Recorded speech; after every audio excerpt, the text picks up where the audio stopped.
ভাই, মানুষ কতটা নিকৃষ্ট হলে আমাদের রাজার নামে একের পর এক মিথ্যা গুজব ছড়িয়ে যাচ্ছে।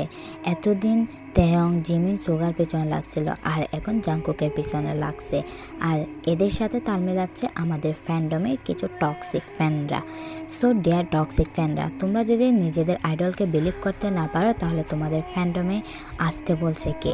তোমাদের এই ফালতু পোস্টের জন্য আরও আর্মিদের বিভ্রান্ত করে চলতে, সেটা কি তোমরা বুঝতে পারছো না?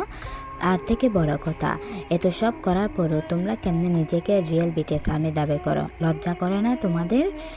জানি আমার কথাগুলো অনেকেরই জায়গা মতো লাগবে, তবে আমার কিছুই করার নেই।